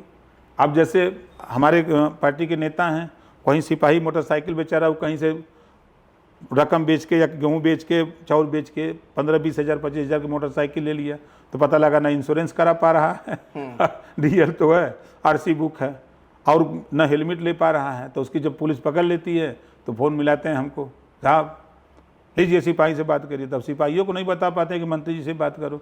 जब थमा देते हैं, सिपाही कहते हैं हाँ बताइए कहाँ से बोल रहे हैं, हमके मंत्री ओम पर, अरे हमको छोड़ दो यार, वो गरीब बेचारे कहाँ से आए। देखो, अगर आरसी बुक है उस गाड़ी का तो छोड़ दो, लिमिट फिलिमिट नहीं है, गरीब आदमी है। आपका मोबाइल नंबर हेल्पलाइन की तरह तो नहीं घूमता रहता है? हमारा गांव-गांव में चर्चित है 94 15 81 81 84। इतना फोन आने लगा, उसको कार्यालय शिफ्ट कर दिया। फिर दूसरा 2 नंबर लिया हूँ। हमारी मोबाइल हम किसी को देते नहीं, हम खुद बात करते हैं। अगर आपके साथ बात कर रहे हैं, इसके बाद जितने फ़ोन आएंगे खुद मैं उसको, मतलब आपके सेक्रेटरी उसको अटेंड नहीं, किसी कोई मतलब नहीं, हमारे यहाँ वो नहीं चलता। हम खुद रिसीव करेंगे, हम बात करेंगे। नहीं बात कर पाएंगे तो फिर खाली होंगे तो फिर उनसे बात करेंगे। आज नहीं बात कर पाएंगे तो दिमाग में कि इनसे बात नहीं की तो कल बात करेंगे, कल भी नहीं किए तो परसों भी बात करेंगे। अच्छा, अब मैं आऊँगा जरा, चूँकि वक्फ मामलों की जिम्मेदारी भी आपके ऊपर है। अभी इसको लेकर बड़ी चर्चा हुई, अब तो ये कानून भी बन चुका है। लेकिन असदुद्दीन ओवैसी ने जब अपनी बात रखी सदन के अंदर, उन्होंने कहा कि इस सरकार ने दरअसल मुसलमानों पर ऐलान जंग कर दिया है। देखिए, ना सरकार ने मुसलमानों पर ऐलान जंग किया है। ऐलान जंग लोग कर रहे हैं अपनी अपनी पार्टी को वोट के लिए, मुसलमानों के वोट को अपने झोरा में भरने के लिए। ओवैसी के लिए कह रहे हैं आप? सबके लिए कह रहा हूँ, चाहे वो सपा हो, चाहे अखिलेश यादव जी हों, चाहे ओवैसी जी हों, चाहे राहुल जी हों, चाहे कोई हो। ये सिर्फ आप बताइए, वक्फ बोर्ड में इनकी कितनी ज़मीन है? हम ओवैसी की तो थोड़ी मान लेते हैं। ओवैसी जो बात बोल रहे हैं, हम कहना चाहते हैं आपके माध्यम से, जो मजबूत मुसलमान हैं, अब तक वक्फ बोर्ड का चेयरमैन मुसलमान, मुस्लिम सांसद और विधायक उसके मेंबर हुआ करते थे, सरकारें उन्हीं की रहनुमाई की हुआ करती थी, सपा बसपा कांग्रेस उन्हीं की रहनुमाई की। लेकिन उन्होंने गरीब मुसलमानों को, किसी महिला गरीब मुसलमान को एक आदमी का नाम बता दें जिसको वक्फ बोर्ड की संपत्ति का लाभ दिए हों। ओवैसी जी बता दें, अखिलेश जी बता दें, राहुल जी बता दें, कोई बता दे। यही तो संशोधन है कि वक्फ बोर्ड की संपत्ति कुछ लोग, सरकार के दम पर, सपा की सरकार थी तो वक्फ बोर्ड किसके पास रहता था? आजम खां जी के पास। अब वो अपने सरकार के हनक पर जो प्रॉपर्टी थी, जो करोड़ों की संपत्ति लाखों में बिक गई, बैकडोर से पैसा उनके यहाँ पहुंच गया। कांग्रेस की सरकार, संपत्ति है 10 करोड़ की, बेची 50 लाख की, बैकडोर से पार्टी के फंड में चला गया। ये कारोबार चल रहा था। और किसी की निजी संपत्ति को वक्फ बोर्ड अगर जाके कह दे कि ये हमारी संपत्ति है, ये वक्फ बोर्ड की ज़मीन है या संपत्ति है, तो वो वक्फ ट्रिब्यूनल कोर्ट में जाता था, आखिरी सुनवाई वहीं होती थी। सरकार ने यही तो बदलाव किया है कि वक्फ बोर्ड की संपत्ति का गरीब मुसलमान महिलाओं को भी उसका लाभ दिया जाएगा। जो वक्फ ट्रिब्यूनल कोर्ट है उसके अलावा वहाँ लड़ने वाले, अगर उस अंतिम फैसला वो नहीं होगा, रेवेन्यू कोर्ट है, सिविल कोर्ट है, हाई कोर्ट है, सुप्रीम कोर्ट तक वो व्यक्ति जा सकता है। यही तो संशोधन है। ये इसमें कौन सा तोप हो रहा है? नहीं नहीं, उनका ये कहना, अखिलेश यादव ने भी कहा, दरअसल मुसलमानों की संपत्ति हड़प लेना चाहते हैं आप लोग। अच्छा, वो मुसलमानों की संपत्ति की बात कर रहे हैं। अब ये बताइए कि जो खलिहान की ज़मीन पर बसा है हिंदू, अगर हिंदू की बात करें, खलिहान की ज़मीन पर बसा, वो गढ़ही पे बसा हुआ है, तालाब पे बसा हुआ, घूर गड्ढा पे बसा हुआ है, वर्ग 6 की ज़मीनों पर बसा है, वहाँ जब आपत्ति हो रही है तो उसको खाली कराया जा रहा है। अभी आपके लखनऊ में ये नाले पर लोग रियल इस्टेट के लोग बिल्डिंग बना लिए थे, ध्वस्त हुआ ना, वो तो हिंदू लोग थे ना।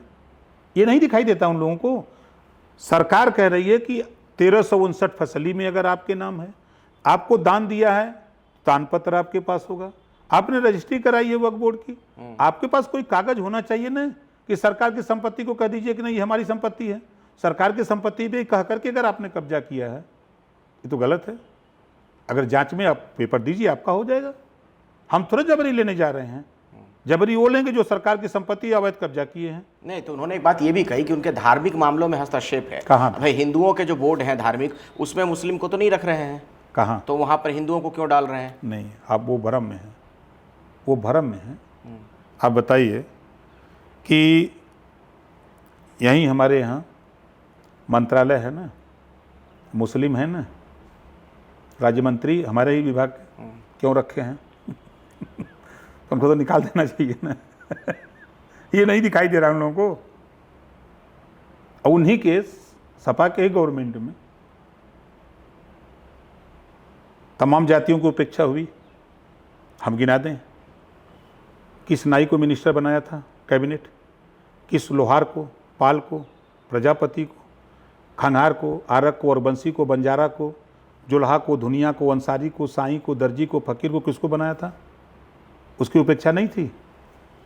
तो किसको बनाते थे?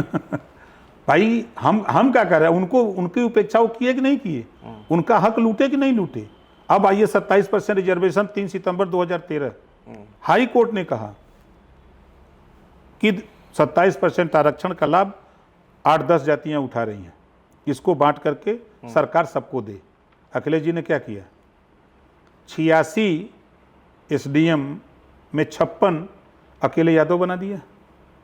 क्या ये शोषण नहीं था? किसी में कोई मुसलमान नहीं दिखाई दिया, कोई राजभर चौहान बिंद केवट मल्ला नहीं दिखाई दिया, कोई पाल प्रजापति गोंड खरवा नहीं दिखाई दिया, आरा करके बंसी बंजारा बहलिया खंगा नहीं दिखाई दिया। ये नहीं हक लूटे? ये दूसरे के ऊपर क्या बोल रहे हैं? ये बोलने से पहले अपने गिरबान में झांक के देखें। पुलिस की भर्ती खुला आरोप है उनके ऊपर, हम ही नहीं कह रहे हैं, पूरा समाज कहता है कि उन्होंने 27% आरक्षण का लाभ अति पिछड़ों के हिस्से को लूट करके अपनी कम्युनिटी को दिया। ये जग जाहिर है। मतलब अखिलेश यादव सिर्फ यादवों के लिए सोचते हैं। अब आजम खान तो जेल में तो नहीं मिलने गए, लेकिन रमाकांत यादव से आजमगढ़ मिलने जेल चले गए। क्यों?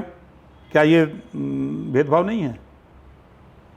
ये भी तो भेदभाव है। लेकिन मुसलमानों की आवाज़ तो उठाते हैं ना वो। हमसे ज़्यादा कौन उठाएगा? हमसे ज़्यादा मुसलमानों की आवाज़ कौन उठाएगा? आपने अभी एक बयान दे दिया था कि वो दरअसल साइकिल के करियर पर पीछे मुसलमानों को ऐसे यही तो बात मैं कह रहा हूँ। अगर वो मुसलमानों के रहनुमा हैं तो वो साइकिल दे दें, वो ये पीछे बैठ जाएं। अखिलेश जी दे दें कि मुसलमान साइकिल चलावे, अगर रहनुमा है तो। डिप्टी CM तो बना ही नहीं पा रहे हैं, और CM का बनाएंगे? ये तो नफरत की राजनीति सिखा करके सपा बसपा कांग्रेस मुसलमानों का 20% वोट अकेले ले रहे हैं ये लोग। और जिस दिन इनको पता लग जाएगा, इन लोगों को दौड़ा दौड़ा के मारेंगे, देखिएगा ना मुस्लिम। हाँ, और का आज देखिएगा ना, अब आ रहा है समय। अब यही, अब जैसे आप देखिए, ये लोग भ्रामक प्रचार करते हैं ना, जैसे कहा कि संविधान खत्म हो जाएगा। संविधान खत्म हो गया, मोदी जी तो प्रधानमंत्री बन गए, संविधान खत्म हो गया। लेकिन उसका आपको नुकसान तो हुआ ना उस प्रचार का। प्रचार झूठ बोला ना, या दुष्प्रचार है? वो झूठ बोल के लिया ना, चुनाव में झटका लग गया। नहीं, मेरा कहने का मतलब झूठ बोला ना, झूठ बोल के वोट लिया। अब ले चलते हैं 2 साल पहले NRC और CA आया, मुसलमानों को नागरिकता देने का कानून। हम लोग चिल्लाते रहे, ऐसे लोग सड़क पर लेकर के चिल्लाते रहे कि नहीं, मुसलमानों की नागरिकता छीनने का कानून है। 2 साल बीत गया, चाहे ओवैसी जी हों, चाहे राहुल जी हों, चाहे अखिलेश जी, एक मुसलमान का नाम बता दें कि जिसकी नागरिकता गई हो। उसी तरह वक्फ बोर्ड नियमावली जो संशोधन हुआ है 2 साल के बाद, ये लोग बोलने लायक नहीं रहेंगे। अब जाके कहें कि संविधान खतरे में है, दौड़ा ले दो गौवा गौवा, नाम ले रहे हैं पीडीए की, अब पीडीए चला रहे हैं। और जब पीडीए के हिस्सा देवे को हुई तब पीडीए नहीं। तो वहाँ तो उनके यहाँ लोडर हैं, उनके यहाँ जितने लोग हैं लोडर हैं, और मोदी जी के साथ जितने माल ढोने वाले हैं, माल ढुलाई करने वाले हैं। काम मजदूर कहते हैं, लोडर का मतलब तो मजदूर, सामान हाँ जो ढोते वो खाली अपनी बिरादरी का वोट दिलाने वाले लोग हैं। अच्छा, अधिकारियों से बात करने की हैसियत नहीं है। और यहाँ तो लीडर हैं। ओम प्रकाश राजभर लीडर दिख रहा है ना, संजय निषाद जी लीडर दिख रहे हैं, आशीष पटेल जी, अनुप्रिया पटेल जी लीडर हैं, केशव मौर्य जी लीडर हैं, दारा चौहान जी लीडर दिख रहे हैं। ये सब तो लीडर दिख रहे हैं ना। हुआ नहीं, लेकिन आप लोग भी तो बीजेपी के छाया में छिपे हुए हैं ना। फिर कहाँ छिपे हैं? आपको ले चलता हूँ नवासी में। बीजेपी एक ऐसी पार्टी है, समाजवादी पार्टी के पहले मुख्यमंत्री माननीय मुलायम सिंह यादव जी को समर्थन दे के माननीय मुलायम सिंह जी को मुख्यमंत्री बनाया था। तब आज सपा वाले चिल्ला रहे हैं, भूल गए क्या वो? मायावती जी को सीएम बनाने में बीजेपी का योगदान, ओम प्रकाश राजभर को मिनिस्टर बनाने में बीजेपी का योगदान, संजय निषाद जी को मिनिस्टर बनाने में, राजनीति में चर्चा में लाने में, अनुप्रिया पटेल जी को ले लीजिए, आशीष पटेल जी को ले लीजिए, वो क्या बोलेंगे? जब उनको लेना था तब तो गटागट ली ले नवासी में। वो करें तो रास लीला, हम करें तो करेक्टर लीला। अखिलेश जी से इतना नाराज क्यों है? हम नाराज कहाँ हैं? हम तो सही बात बोल रहे हैं। आप उनके साथ रहे हैं। नहीं, हम तो साथ आज भी साथ हैं। राजनीति में अगर एक जगह बैठेंगे टेबल पर खाना खाने के लिए, हम भी खाएंगे, वो भी खाएंगे, दोस्ती होगी, सलाम दुआ होगा, खाना खाने के बाद वो अपने घरे, हम अपने घरे। नहीं, मतलब कोई विंडो ओपन तो नहीं रखना चाहते आप? इतनी दोस्ती है अगर तो। नहीं, कोई देखिए, राजनीति में ना कोई किसी का दोस्त है ना कोई दुश्मन। तो कहते हैं कि राजनीति संभावनाओं का खेल है, तो उन संभावनाओं को आप मतलब रखते हैं ओपन? देखिए, अभी 22 साल 8 साल हो गया है, 22 साल अभी विपक्ष के लोग 22 साल ऐसे हैं, गाना गावत रहे सड़क पर, कुछ होए वाला ना। और आपने जैसा कि बताया कि आप सत्ता में रहना पसंद करेंगे। कांसी राम जी ने कहा कि सत्ता के लिए लड़ाई होती है, अगर सत्ता मिल रही है तो सत्ता से रहने में क्या दिक्कत है? सत्ता में आज हम नहीं होते तो ये बंगला मिलता, सत्ता में हम नहीं होते तो माननीय मुख्यमंत्री जी कल माता जी के पुण्यतिथि में जाते, हम विपक्ष में होते कहते कि चलिए, तो जाते, नहीं जाते कि साथ है तो जा रहे हैं। मतलब अपनी बात आप मनवा पा रहे हैं। बिल्कुल, सत्ता एक साधन है। हम तो अखिलेश जी का जब तक ये नहीं लगेगा आपको कि सत्ता में आने वाले हैं, तब तक उनके साथ हम नहीं जाएंगे। वो अबे न करिए, तब तक तितर भीतर हो जाइए, देख लीजिएगा, खत्म हो जाएगी उनकी राजनीति। ये कितने दिन बर्दाश्त करेगा कोई? भाई आप नाराज क्यों हुए अखिलेश यादव से? देखिए, अखिलेश यादव जी 2-3 कमी है, साथ लेके चलने की कुवत नहीं है। हम गलत हो सकते हैं, मायावती जी भी गलत थी, उन्होंने 2 जून की घटना को खून का घूंट पी करके समझौता किया समाजवादी पार्टी से, और समाजवादी पार्टी को इस ऊंचाई पर पहुंचाने में सपा बसपा गठबंधन नहीं हुआ होता तो दोनों इस ऊंचाई पर नहीं होते, दोनों का योगदान है। लेकिन 2 जून की घटना के बाद भी मायावती जी ने घूंट पी करके समझौता किया, लेकिन क्षण भर में गठबंधन टूट गया। मान लीजिए ओम प्रकाश राजभर गलत है, कांग्रेस भी गलत है, कांग्रेस के साथ आपने कहा कि मेरी भूल थी जो कांग्रेस से हमने 2017 में समझौता किया, फिर आकर के आप समझौता कर लिए। मतलब आपके किसी से पटे, आपने समझौता किया संजय निषाद से, क्यों टूट गया? आपने समझौता किया जयंत चौधरी से, क्यों टूट गया? हम गलत हो सकते हैं, सब गलत हैं, आप ही हो। वो कहते हैं कि जो हम कहें वही सही, तो हम कहते हैं नहीं, आप जो कहोगे सही है तो सही, गलत है तो गलत, ये हम कहते हैं। हम कहते हैं सबका साथ, सबका विकास, सबके हित की बात हो, एक जाति के हित की बात ना हो। इस नाते हमारी उनकी, हम तो मन से ललकारते थे कि नहीं, बराबरी हो, हमारी बात माने होते तो सत्ता में होते। भाई आप प्रजा कश्यप को टिकट दोगे नहीं, पाल को दोगे नहीं, सत्यनारायण भगवान की प्रसादी की नहीं बांटोगे तो सरकार बनाओगे कहाँ? सत्यनारायण स्वामी की पूजा करने कह रहे थे आप उनको? नहीं, हम वो पूजा नहीं, सत्यनारायण भगवान की प्रसादी थोड़ी थोड़ी दोगे। अच्छा, वो मतलब थोड़ा थोड़ा सबको। अब राजभर की आबादी आप देखिए, बसपा 4-4 टिकट देती है, आप 1 देते थे, कभी देते नहीं थे, तो हम गए तो 2 दे दिए, जब हड़काए उड़काए तब 2 दिए हैं। अच्छा, हड़का के टिकट लिया था आपने? हड़का हम नहीं लिए, उन्होंने अपनी पार्टी से दिया। अच्छा, जब उनको लगा, जब ले गए उनको मऊ में, तब वो घबराई, गरीब बाप रे बाप, इतना बड़ा वोट है, तब तो इसको हम अपने पास कैसे रखेंगे, तो अपने पास रखने के लिए 2 लोडर तैयार किए। तो उनको टिकट दिए, तो अब चूंकि हम साथ थे तो जितवा दिए, हम कि चलो भाई जीत के। अब चुप जा, कभी नाम सुनते हैं दोनों का, नाम सुनोगे खाली अखिलेश यादव जी का। मतलब गारंटी के साथ मैं कह रहा हूँ, समाजवादी पार्टी में सिर्फ अखिलेश यादव जी, और यहाँ एनडीए गठबंधन में ओम प्रकाश राजभर भी चर्चा में है, संजय निषाद भी चर्चा में है, अनुप्रिया पटेल भी चर्चा में है, जयंत चौधरी भी चर्चा में, जितने लोग हैं गठबंधन में सब लोग मालिक हैं, अपना ललकार रहे हैं, जो जहाँ है वहीं का गीत गा रहा है। तो उनकी राजनीति में ईगो उनको बहुत है, गुस्सा बहुत जल्दी उनको आ जाता है अखिलेश जी को। अखिलेश जी को जैसे कभी कुछ याद आता हो आपको, कोई बात कहिए तो बस तुरंत, अरे आप पे भी कभी नाराज हुए? हमरे पर नाराज होकर करी हैं। हाँ। हम तो उनको नाराज तो चुनाविया के समय छोड़ के जा रहे थे। क्या हुआ था? सीट के बंटवारे को लेकर के हम के जो फैसला लेना कर लो, रोज दौड़ाते हो, 6 महीना से दौड़ा रहे हो कि कल करेंगे, परसों करेंगे, नरसों करेंगे, नहीं करना है तो साफ साफ बता दो। हम आपके गुलाम थोड़ा हैं, आपके पार्टी के नेता नहीं हैं, हम मालिक हैं। आप तय करो 4 सीट दोगे, 6 सीट दोगे कि नहीं दोगे, ये चीज़ लेकर के हम उनसे नाराज थे। और हम कहते थे कि देखो, और जब भारतीय जनता पार्टी 40 दलों को मिला के सरकार बना रही है तो आप लोगों को जोड़ के चलते तब तो बात बनती। लेकिन अब उनका हाल है कि दिल्ली से कोई मिल गया तो टिकट फाइनल, फ्लाइट में कोई मिल गया बैठा हुआ तो उसका कट गया, एयरपोर्ट उतरे गाड़ी में कोई आके यहाँ समझा दिया तो उसका भी कट गया। तो अब तीन आप ये कह रहे हैं कि अखिलेश यादव कान के कच्चे हैं? हम थोड़ा कह रहे हैं कान के कच्चे हैं। हाँ। उनके खुद निर्णय लेने की क्षमता नहीं है। आप बताओ, चुनाव में जितने भी मुलायम सिंह यादव जी के समय के दिग्गज नेता थे सबको किनारे लगा दिया। आजम खां से मिलने जेल क्यों नहीं गए, क्या कारण है? खाली मुसलमानों को उनको किनारे लगा रहे हैं। हमसे खुद अब कहते हैं कि सब हमको नेता नहीं मानेंगे, हम नया नेता पैदा करेंगे।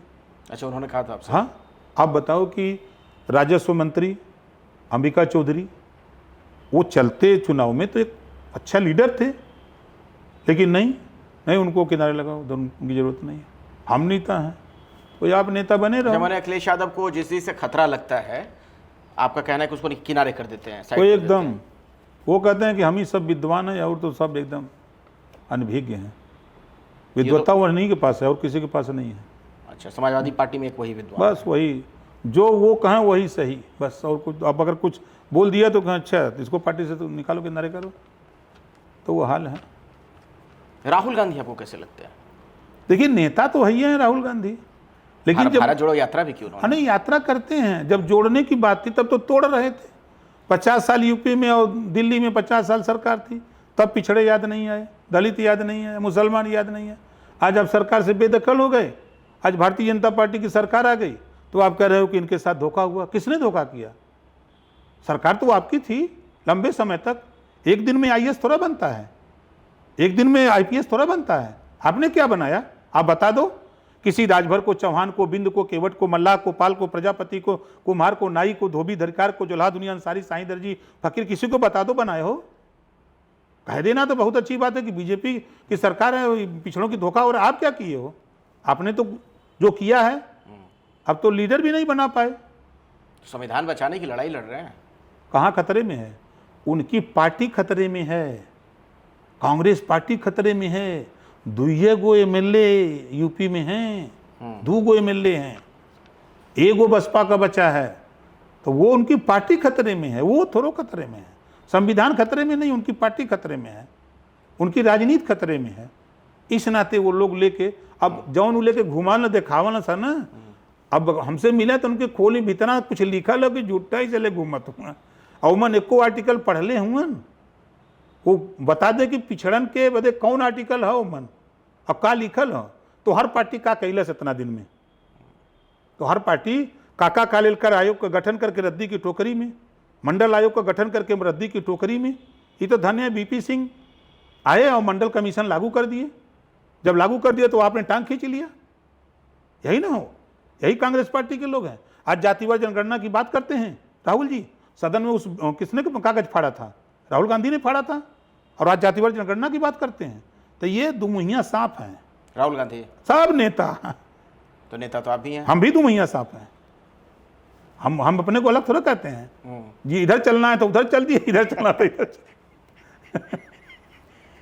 आजकल हिंदू राष्ट्र की बहुत बात होती है, देखिए, अलग अलग सोच, अलग अलग विचार, वोट कैसे मिले, सारी लड़ाई वोट पर है। चाहे हिंदू, चाहे मुसलमान, चाहे अगड़ा, चाहे पिछड़ा, चाहे कोई भी बात, उसके पीछे सिर्फ वोट कैसे हमारा ज़्यादा हो। नहीं, लेकिन इस वोट डिवीजन में देश का नुकसान तो नहीं हो जाएगा? नहीं, ऐसा कुछ देश का नुकसान नहीं। देश के सवाल पर सब लोग एक है, सारी पार्टियां एक। आप इससे सहमत है कि नहीं, जो हिंदू राष्ट्र की बातें आजकल होने लग गई हैं बहुत? बीजेपी के नेता भी बहुत नहीं, सारे वो कहते हैं, बोलते खुलकर हैं, बोल देते हैं। अब तो चुने हुए नेता भी बोल रहे हैं इस तरह की बात। देखिए, बोलने से नहीं होगा ना। शपथ लिया है मुख्यमंत्री जी ने, हमने, प्रधानमंत्री जी ने, सभी लोगों ने शपथ लिया है कि संविधान के दायरे में हम काम करेंगे। तो संविधान सर्वोपरि है, तो बोलने के लिए कुछ बोलिए। ऐसे ही बोल रहे हैं सब? हाँ, वैसा ही बोल देते हैं। कम से कम आप लोग उनके चैनल पर चल जाते हैं, टीवी वूवी पर, वोट बैंक के लिए बोल देते हैं, चर्चा में बने रहने के लिए कि उनके बोलने। तो आप इसके समर्थन में हैं कि खिलाफ हैं जो लोग इस तरह की देखिए, बात हम कर रहे पहले हैं? इंसान हैं, हाँ। उसके बाद तब हिंदू मुसलमान है। हमारी लड़ाई रोटी, कपड़ा, मकान, शिक्षा, दवाई की है। हम इन सब से दूर रहते हैं। हम बेहतर शिक्षा कैसे हो, स्वास्थ्य की व्यवस्था कैसे हो, उनको रोजगार कैसे मिले, नौकरी कैसे मिले, अमन चैन कैसे रहे, हम लोग मिल करके रहें, देश सुरक्षित कैसे रहे, इसके लिए हम। आपने एक शब्द बोला, अमन चैन। अमन चैन बहाली के लिए संभल में एक बैठक हुई थी होली से पहले। एक सीओ हैं वहाँ पर, बड़े जांबाज से, उन्होंने जिस लाइन पर बातें कहीं और जुमे की नमाज वाली बात जो कही थी उन्होंने कि 52 जुमे की नमाज होती है, होली तो एक बार साल में लोग मनाते हैं, इस तरह की बातें क्या अधिकारियों को बोलनी चाहिए? सरकारी अधिकारी बोलना चाहिए, बोलना चाहिए। हम समर्थन बोल कहते हैं, इस नाते। अनुज चौधरी ने ठीक किया, ठीक कहा है। आप ये बताइए कि आप अलग अलग कलर का कपड़ा क्यों पहनते हैं? अलग अलग कलर का कपड़ा क्यों पहनते हैं? आपको सबको तो मुस्लिम ज़्यादा हरा पसंद करता है, तो हरे सबको पहनना चाहिए। सफ़ेद क्यों पहनते हो? अलग अलग कलर का क्यों पहनते हो? और अगर हम एक जगह हैं तो राष्ट्रपिता महात्मा गांधी जी ने कहा है, ईश्वर अल्लाह तेरो नाम सबको सम्मत दे भगवान, यही ने कहा है। तो आप भेदभाव की बात क्यों करते हो, नफरत की बात क्यों करते हो? हम तो भाईचारा की बात करते हैं।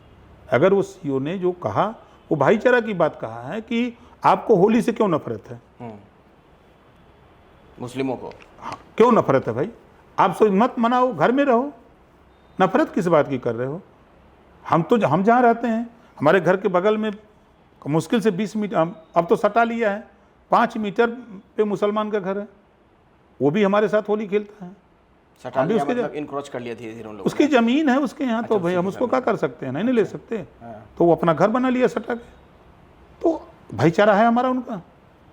तो वो देखिए, तो भाईचारे में दोनों चीज़ें भी तो साथ हो सकती थी, नमाज भी कर लें, होली भी खेल लें। मना कौन कर रहा है? नमाज के लिए तो मनाही नहीं है। अगर ईद पे नमाज में कोई मनाही किया हो, नहीं तो जो कह रहे थे सीओ यही ना कि आप बाद में कर लीजिएगा। नहीं भाई, अगर आपत्ति तो घर पे रह लीजिए। नहीं, आप उन्होंने कहा कि अगर होली से आपको दिक्कत है तो या तो घर में रह लीजिए या तो बाद में अपना नमाज जाके कर लीजिए, मत निकलिए, आपके ऊपर रंग नहीं पड़ेगा। अगर कोई किसी के ऊपर रंग फेंक रहा है तो स्वाभाविक है कि उस आसपास अगर रहोगे तो रंग तो पड़ जाएगा। कभी कभी हम लोग भी देखते हैं कि जब कोई भी, प्रकाश राजभर जी भी हिंदूवादी हो रहे हैं। हम राष्ट्रवादी हैं। अच्छा। नहीं, राष्ट्रवादी हम सभी हैं, हर हिंदुस्तानी राष्ट्रवादी है। हम राष्ट्रवादी हैं। धर्म कर्म में यकीन करते हैं? देखिए, हम अपने माँ बाप को भगवान मानते हैं, हम उन्हीं की पूजा करते हैं। आप शायद फोटो देखे होंगे, सामने फोटो लगी है। जी जी बिल्कुल। हम उन्हीं की पूजा करते हैं, उन्हीं के आशीर्वाद से हमको सब कुछ उन्होंने ही दिया है। हमको यहाँ तक पहुँचाने में पैदा उन्होंने किया, चलने हमको उन्होंने सिखाया, कपड़ा पहनने हमको उन्होंने सिखाया, नहाना हमको सिखाया, पढ़ाई लिखाई में वो उंगली पकड़ के ले गए, हमको वहाँ तक सिखाए, और आज यहाँ तक हमको पहुँचाने में उन्हीं का योगदान है। उनके पुण्य से, उनके प्रताप से, उनके आशीर्वाद से हम आज मिनिस्टर हैं, आज यहाँ बैठे हैं। हम उनको पीले रंग से इतना लगाव क्यों है आपको? मैं देखिए जो यहाँ जो बंगला है उसके बाहर भी मैं देख रहा था, चारों तरफ पीला पीला इस नाते लगाव है। देखिए, शादी होती है तो चुनरी पीली चढ़ती है और एक रकम ले जाते हैं लोग वहाँ, तो सोने रंग का सोना जो है पीला होता है, और मज़े की बात की हमने नकल मारी है, तब अकल आया। जैसे मुलायम सिंह ने कहा था, नकल मारो अकल आ ये वन लाइनर कहाँ से लाते हैं आप भाई? तो नकल मारो अकल आएगी, तो उन्होंने नकल फ्री कर दिया था, तो बहुत लोग पास हो गए नकल मार के। जी। तो कांसीराम जी ने जब झंडा बनाया तो हमने अक्सर देखा कि बाबा साहब डॉक्टर अम्बेडकर की कोट हमेशा आप जहाँ भी देखेंगे बड़े पैमाने पर नीला मिलेगी। हाँ। अब बहुजन समाज पार्टी का झंडा नीला। तो हमने पढ़ा इतिहास में जितने भी 26 भगवान पैदा हुए, जितने भी राजा महाराजा हुए, सबके वस्त्र पीला थे। तो हमने कहा कि जब हम महाराजा सुहेलदेव को आदर्श मानते हैं तो उनकी जब अध्ययन किया जीवनी, तो देखा कि तमाम हमारे भगवान के रूप में जो पैदा हुए, जो भी राजा महाराजा हुए, सब पीताम्बर धारण किए। तो क्यों ना राजा बनने की लड़ाई है तो क्यों ना पीला ही सही किया जाए। तो हमने सुहेलदेव जी का ही साफा, उसको उनके साफा को ही हमने झंडा बना लिया कि उनका पीला है तो हम लोग भी पीला। हमने अध्ययन किया कि जब बसंत ऋतु आती है तब पूरा सिवान पीला हो जाती है, जब सरसों फूलती है। तो इस नाते हमने अपने झंडे का कलर पीला रखा। जी। अच्छा, नेताओं के तौर पर अभी मौजूदा जितने नेता हैं देश भर में, अभी की बात मैं कर रहा हूँ जो सक्रिय हैं, सबसे अच्छा नेता कौन लगता है आपको? माननीय नरेंद्र मोदी जी। योगी जी से भी अच्छे हैं? बिल्कुल अच्छे हैं। अच्छे नहीं होते तो प्रधानमंत्री हैं और देश चला रहे हैं। और मैं नहीं कह रहा हूँ, आप बॉर्डर पे उन सैनिकों से पूछिए जो अपने परिवार को छोड़ करके वहाँ हैं, आज वो मोदी जी की जय जयकार करते हैं। और मैं अभी मिला था 29 दिसंबर को, लास्ट में 24, हालांकि कई दौर की हमारी उनकी बातचीत, जो दिल्ली में हमारी उनकी करीब 46 मिनट बातचीत हुई। जो मैं चाहता हूँ वही उनके दिल में है, जो देश चाहता है वही उनके दिल में है, जो योगी जी चाहते हैं यहाँ वही भी बात उनके दिल में है, कोई अलग नहीं है। और आज पूरी दुनिया मान ली है ना मोदी जी को, हम ही नहीं, योगी जी भी कहते हैं ना, सब लोग मानते हैं कि अच्छे नेता वो हैं। आज की बात आपने की तो ये मेरा है। अमित शाह जी कैसे लगते हैं? अच्छे नेता हैं, चाणक्य हैं। आप कोई सलाह उनको देना चाहें कभी कुछ? अरे वो सबको सलाह देते हैं, हम क्या सलाह देंगे। फिर भी कोई बात अगर आपको नहीं, वो बुलाते हैं, पूछते हैं तो उनको बताते हैं। हाँ। जो धरातल की खबरें प्रदेश और अन्य प्रदेशों के विषय में जब पूछते हैं, बात करते हैं तो उनको बताते हैं। अच्छा। स्वीकार भी करते हैं कि नहीं तुम सही जानकारी रखते हो, अच्छा कहते भी हैं, जानकारी अच्छा रखते हो। तो बीजेपी से उतना भाव सहयोगियों को मिलता है जितना मिलना चाहिए? कोई की मिले चाहे ना मिले, हमें तो मिला था। हमको मिलता है? हमको मिलता, हम स्वतंत्र हैं। अच्छा। हम 75 जिले में चाहे डीएम हो, एसपी हो, डीआईजी हो, चाहे आईजी हो, डीजी हो, कोई हो, राजभर का नाम आने के बाद तो फिर समझ में आ जाता है कि राजभर जी का काम करो। अच्छा। निर्देश है मुख्यमंत्री का कि भाई देखो उनका थोड़ा सा संभाल के लेके। तो मुख्यमंत्री जी के साथ इतनी मतलब घनिष्ठता कैसे हो गई आपकी? पिछली बार तो कुछ और था मामला, इस बार आप हो कह रहे हैं कि जाता बड़ी है। तारीफ भी उन्होंने की सदन के अंदर। नहीं, जब वो धरातल पे गए उस समय पहली सरकार में तो कम जानकारी थी। हटने के बाद जब 62 सीटें हार गए तो दिल्ली से लेके लखनऊ तक चर्चा होने लगी। उनके हारे हुए विधायक, जीते हुए विधायक, सब लोग चर्चा करने की राजभर जी की वजह से हार गए। आप एक डायलॉग अक्सर देते हैं कि मैं भले जिता ना पाऊँ लेकिन हरवा सकता हूँ। नहीं, जिता भी सकता हूँ, हरवा भी सकता हूँ।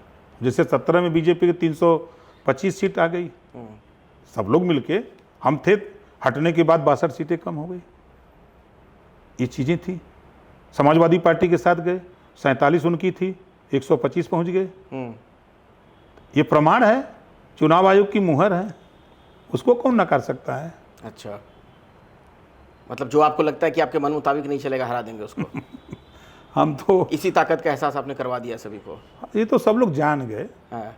और मान भी गए। अभी तो बिहार हलचल पैदा किए हुए हैं, 38 जिले में, 32 जिले में बड़ी बड़ी सभा किए हूँ, 40,000, 50,000, 25,000, 20,000, 10,000 की भीड़। वहाँ तो तेजस्वी यादव ताल ठोक रहे हैं। वो उनकी एक तस्वीर अगर आपने देखी हो, दरभंगा में थे शायद या कहीं, सुबह गए हिंदुओं से मिलने के लिए, बाकायदा टीका विका लगाकर थोड़ी देर के बाद पहुंच गए एक मुसलमानों की सभा में, टीका हटा के टोपी लगा ली थी धो लिए होंगे टोपी हर लगा, किसी के साथ कंफर्टेबल वो तो ऐसा देखिए, ऐसा इसको बहुरूपिया, हम वही बताना है, 2 मुहैया सांप इधर जाना है तो टीका और उधर जाना है तो टोपी, प्रतीकों की राजनीति कर रहे हैं। हाँ, एकदम पहुंच गए। अच्छा, एक आखिरी सवाल आपसे मैं पूछना चाह रहा हूं। दरअसल एक ट्वीट किया गया था, मैं आपको दिखा रहा हूं, ये अखिलेश यादव ने ट्वीट किया था।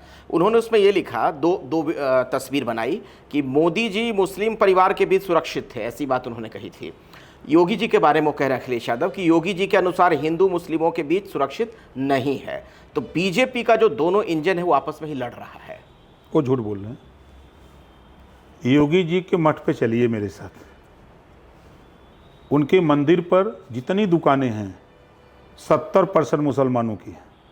गोरक्षनाथ की बात कर रहे हैं आप? अच्छा। और योगी जी के भोजन बनाने वाला मुसलमान है। अच्छा, आप बताइए, ये कहाँ जानेंगे? ये खाली ट्विटर वाले नेता है ना, ट्विटर पर लिख देंगे और सोचते हैं कि सब लोग पढ़ लेंगे। अरे जो नहीं पढ़ा लिखा वो ट्विटर पर कहाँ पढ़ेगा?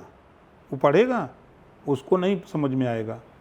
जो आपके विरोधी हैं वही पढ़ते हैं, जो समर्थक हैं, जो कुछ जानकार हैं वही पढ़ते हैं। उससे क्या होने वाला है?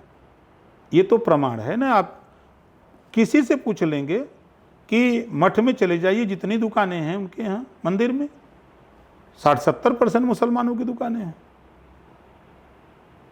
इनको क्या पता है? अखिलेश जी कब जाएं तब ना पता होगा।